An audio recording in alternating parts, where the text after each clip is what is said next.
Okay, hi guys, this will be your first science lesson. Your book did not include a section on basically how to do science and what science is. And the upper level kids did have a section like that in their book, and I think it's important information and we should cover it. So these first two lessons that you guys have are going to be video lessons, but most of the time you'll be using your book. So let's go ahead and get started. I want to give a big welcome to you. You are our inaugural Junior Lab Rats class. That means you are our first class. So, tips on how to do your science homework. This is really important. So this week's lesson and next week's lesson are on video, as I just explained. Most lessons will be in your book, but an audio file will be provided so that you can listen and follow along in your book. I don't suggest you just listen. I suggest you listen and read along at the same time.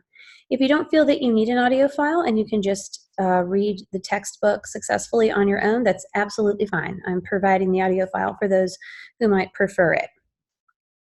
Each week, you should follow along with your lesson, either on the video, by listening to the audio file and following along in your book, or by just reading. And you'll be filling in the blanks on your assignment as you go. If you miss an answer, you can always backtrack to see if you can find it. After you've completed the video, audio reading, and writing portion of your assignment, you'll have a few questions to answer. Be as thorough as you can when you give your answers. I don't expect paragraphs, but complete sentences would be awesome. And if we can work towards that goal, I think that would be appropriate. If you can't get a complete sentence written, as long as you've got a correct answer that makes sense, we can start there.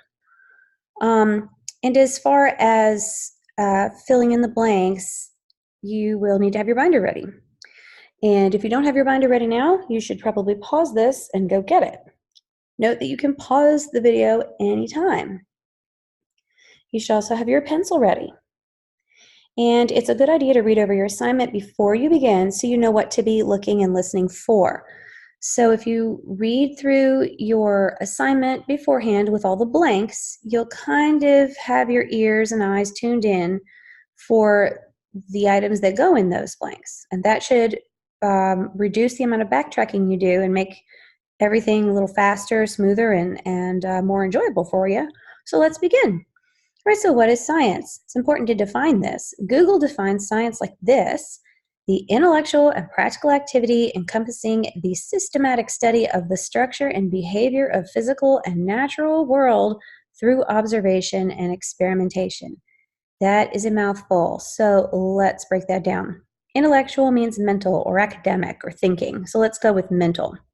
Here's practical. It means hands-on. You can even see the word practice almost, can't you? That's the root there. So things that you practice, you tend to use your hands with. Not always, but usually. Encompassing would mean surrounding. Systematic means organized. Now here's systematic, system. You see the word system in there? So it would mean organized, sequential, okay? Structure would be like the construction of something. Behavior, we could say, are actions. Physical and natural are a little more difficult to define scientifically, so in words that aren't already physical and natural.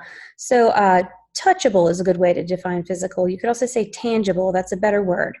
But if you don't know what tangible means, we can say touchable. And then real would define natural, real, organic, occurring on its own. And observation we could define as watching, though really it could include anything you perceive with your five senses. So anything you see, hear, touch, smell, or taste could be considered an observation. But we'll think of it as watching. And an experiment is a way of testing something. So if we replace the words here and here with the words here and here, we get the mental and hands-on activities surrounding the organized study of the construction and actions of the touchable and real world through watching and testing. Or if we want to make it even simpler, we could say the study of the natural world through knowledge about the natural world that is based on facts learned through experiments and observation. So what are the types of science? So there are formal sciences, and this would be the study of mathematics, logic, and statistics. Those are considered formal sciences. There are natural sciences, and they can be divided into two main branches. There'll be physical science here we are right here, and life science. And then there's social sciences, which are the study of human behavior in societies. So here's the one we're going to be messing around with here, natural sciences. Lab Rats is a natural science co-op, and this year it is physical science. Now, under physical science, you have other categories. You have physics, astronomy, chemistry, and earth science. And then under life science, you have biology, but under biology, you also have other specifics like immunology and virology and entomology and zoology and all of those. So, botany. Over here, we're going to touch on chemistry and astronomy and earth science this year, but most of what we're leaning towards is kind of like physics. Physics itself tends to be a pretty high-level class with a lot of math. So while we are calling it physical science and we're saying it's leaning towards physics, know that it's not full-on physics because that gets really complicated. So what are the big ideas in physical science? Okay, well, these would be covered by the things that we just discussed, the earth science, the astronomy. So look right here. Anybody know what that is? I'm pretty sure that is someone's graphic version of a black hole. So some of the big ideas would be space and time. And when you think space, you don't have to necessarily think outer space, though it would include outer space. Space would include anything, the space between me and my monitor, the space between you and the ceiling in whatever room you're in. And you probably know what this is. You got solid, liquid, gas, and then it shows the liquid going to a solid is freezing and the solid going to a liquid is melting. So what is that? That is matter and change, states of matter. So matter is stuff, basically. It's the stuff that makes up you, and it's the stuff that makes up me. And matter is basically what makes up everything. So this is about matter and change. Over here, we have force and motion. We're going to talk a lot about force and motion this year. And at the end of the year, our project is going to be a Rube Goldberg machine, which is a really cool, simple and compound machine chain reaction that starts with a very simple action and goes through a whole big giant chain reaction to do a very simple task at the end. So force and motion would be another big idea. And then lastly, we have energy. There are lots of different types of energy and sources of energy. So moving on to scientific laws. Okay, what's a law? And then what's a scientific law? This is really important to understand because we're going to hear a lot about laws and theories. And the theory is the next thing we're going to talk about. So what's a law? A law is a rule of conduct or action that a nation or group of people agrees to follow. So I bet you can think of a law, or at least something that's against the law. Like, let's say stealing a car. Stealing a car is against the law. It's a rule of conduct that you don't steal somebody else's law. Conduct is like behavior, right? How you conduct yourself in society that a nation or group of people agree to follow. And then what is a scientific law? Okay, a rule or principle that always works the same way under the same conditions. So this is kind of tricky, but see if you can wrap your head around this. If I hold a ball in my hand above the floor and I open my hand, what will happen to the ball? Will it go up? Will it go left? Will it go right? Will it stay in place, or will it go down to the floor? You know what it'll do because you've seen it happen many, many times. It is something that is a principle that always works under the same conditions. Now, if we went to an anti-gravity chamber and did the same thing, I don't think you would see the same result because the conditions are not the same. But if the conditions are the same, then the principle is always going to work the same way. That's a law, okay? Now then we have a theory and a scientific theory. All right, so a theory is an explanation for why things work or how things happen. So if we had, say, a really awesome snow day the day before science class, and then when you all arrived, some people hadn't done their homework, I could come up with a theory, as to why that happened. I could say, well, I theorized that the snow was so awesome yesterday that everybody went out and played in it and nobody did their work. Now that's an explanation for how or why things happen. A scientific theory is different. It's a well-substantiated explanation. That means it's got some evidence to back it up, right? And of some aspect of the natural world that is not yet verified, excuse me, but if true, would explain certain facts or phenomena. Okay, but if true, would explain. So there are lots of theories out there that you're probably familiar with. You've probably heard of the theory of like man-made global warming or man-made climate change. And that would be that the actions of humans are negatively affecting the planet's temperature cycles, basically. And so that is a theory. It's well substantiated. There's evidence to back it up. It describes an aspect of the natural world, but it's not yet verified. If it's true, it would explain certain facts or phenomena. Phenomena are like things that happen. The phenomenon is the singular, phenomena is the plural. Okay, and then this is an easy way to remember it. Scientific law tells what happens. It's a truth. Okay, scientific theory tells why it happens. It's an explanation. So a law tells what and is a truth. A theory tells why, and it's an explanation. So let's go back to that image of me holding the ball up in my fist above the floor, and I open up my fist, and what's going to happen? You all know the ball's going to fall, it's going to hit the floor. That's a law. If I do it every time, it's going to happen. Why did it happen? Okay, you could say, well, the theory as to why it happens is that, everything is being pulled towards the center of the earth. And if you explain to me about how gravity works, in that case, you're explaining a theory. Okay? All right. Now, in this class, we're going to study scientific law and scientific theory. So, for example, we're going to talk about how, right here for a minute, about theories of origin. All right. There are multiple theories of origin. There are some people who believe in the theory of evolution wholeheartedly, 100%. Evolution and Darwin's natural selection, that human beings evolved from other species, primates. There are other people that are going to believe wholeheartedly in the biblical creation theory. And there are other people who believe completely different things, like we were put here by aliens, or there was I read about it somewhere, some indigenous group of people believed that we were made from earth and mud. All kinds of theories of origin. So this is a science class. So it's going to be taught from a scientific perspective, and all the theories of origin discussed in this class will be scientific theories. All the theories about anything will be scientific theories, not just origin. I'm just using origin as an example. So different people hold different personal and religious beliefs, and that is absolutely fine. It's encouraged. But it's safe to assume that all questions and answers in this class are prefaced with an unvoiced, according to scientific theory, rather than, I personally believe that.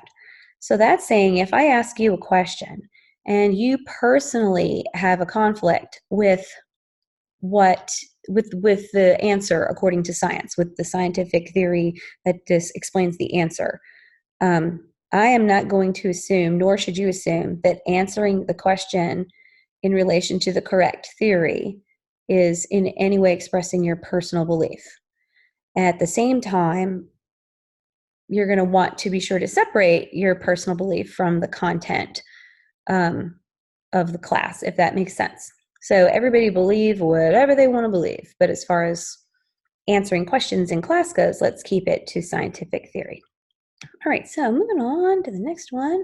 So let's talk about measurement for a minute. We're going to be talking about lots of different aspects of collecting scientific data, and we're going to start with measurement. So why is measurement important? All right, well, if you stop and think about it for a bit, you'll realize that measurements surround you on all sides. Guess what? They matter. They're there for a reason. We measure and keep track of time every minute of the day. We also gauge our health based on all sorts of measurements. Some common examples include height, weight, pulse, and blood pressure. When you head to the kitchen to cook, for example, measurements are very important. It would not do me any good if I put 4.5 cups of flour in my cookie recipe that calls for 2.5 cups. That would be nasty. When you go on vacation, you probably keep an eye on those signs that count down the miles until you reach your destination. Have you ever done that? When you're on a highway, they have those mile markers, and depending on which direction you're going, the numbers either get bigger or smaller, but you can use very simple addition and subtraction to determine how long it is until you leave one state and enter another.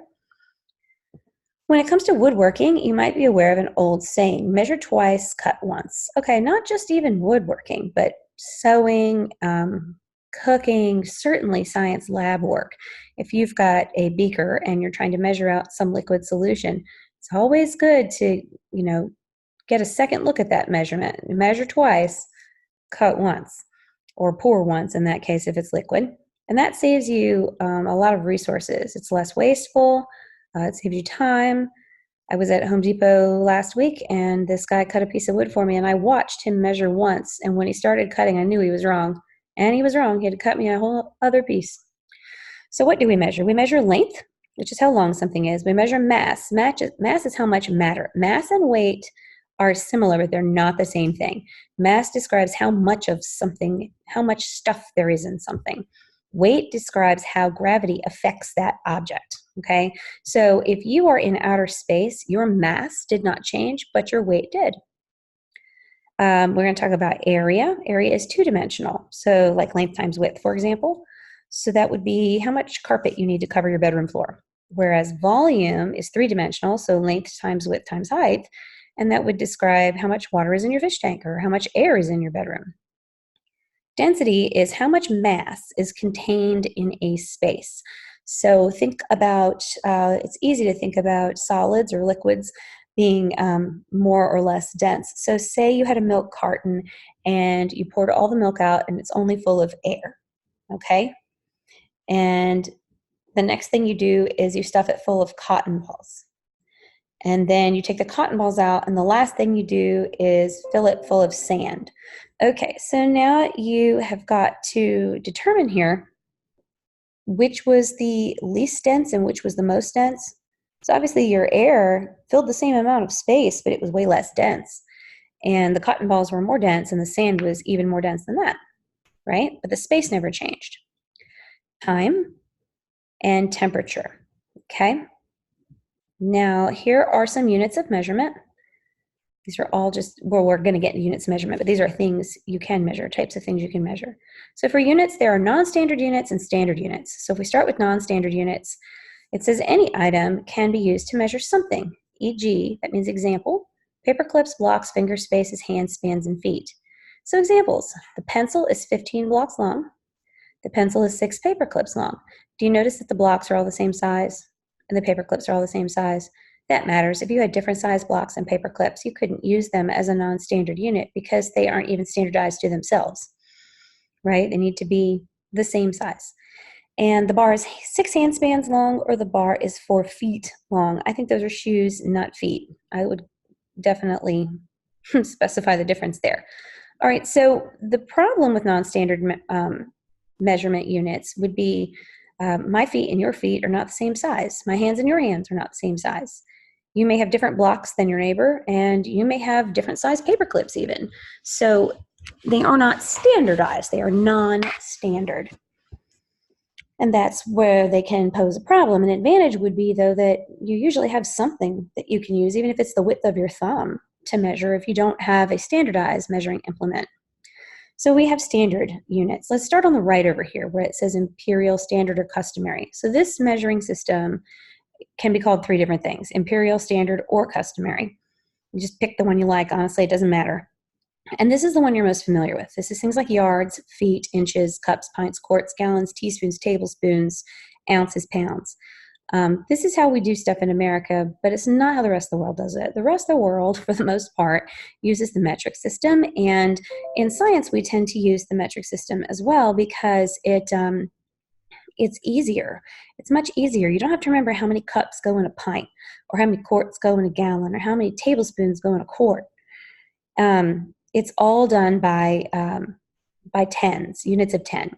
So if you're going this direction, see this direction, that would be from right to left, you're going to divide by 10. If you're getting bigger, which is the same as moving at one space. And then if you're going to go this way, which would be from left to right, you're going to multiply by 10. So this doesn't go like a number line. I'm not sure why this chart is done this way. You think it would go the other way. These are the biggest ones. These are the smallest ones. And this part in the middle is the unit. Okay, so let's take meter, for example. That's their unit of length in the metric system, kind of like we use inches, foots, and yards. They would use meters. Okay, now we have to remember there are 12 inches in a yard. 12 inches in a foot, 3 feet in a yard, so that's 36 inches in a yard. Theirs is all tens. The metric system is all tens, which makes it easier.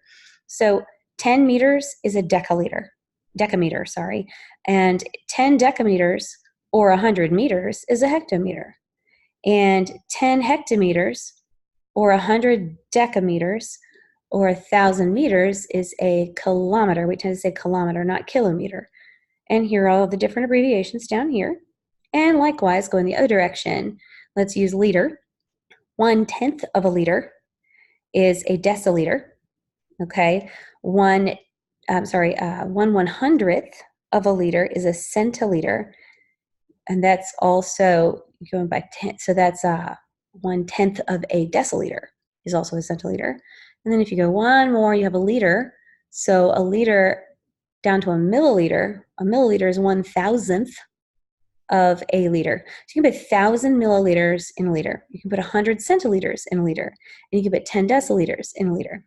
Okay, now this is cool because this shows the conversion factors. So sometimes you're going to have to convert from the standard system or imperial or whatever you want to call it into metric, and that's done by numbers. And you do not have to memorize these, but know that it can be done. So here's an example here. You take 12 inches and you multiply it times this conversion factor, which is the number of centimeters in 1 inch, and that's 2.54. So 12 centimeters times 2.54 is 30.48. And there you go. You get 30.48 centimeters in a foot. And if you look over here at capacity, this is volume, for example, you have 1 fluid ounce is 29.574 milliliters, or 1 milliliter is 0.034 fluid ounces. So which is bigger, a fluid ounce or a milliliter? A fluid ounce, because you can put almost 30 milliliters in a fluid ounce. But our next measurement up is a pint, right? We have a pint, and then they have a milliliter and then a liter. All right, so there's 1,000 milliliters in a liter, and we have our pint here, and it's 0.473 liters. We have a liter, and it's 2.133 pints, so which is bigger? In this case, the liter is bigger. So that's it. We're almost done. How do you present scientific data? What are data? Data are the information gained from observing and testing experiment. This is both a plural and a singular word. You can say, my data says, or what was the data from that experiment? Okay, usually it's plural. Scientists use data to gain understanding and make conclusions. Scientists often use graphs or tables to show their data and research their findings. Here's some examples. There are more than this as far as options. There are things like histograms and pictograms. These are just graphs and tables that scientists sometimes use. Sometimes it's easier to look at a picture, right? So you did it. That's the end of your first lesson. So look over your syllabus. Be sure you've completed all your assignments, and we will see you on the first day of class. Thank you.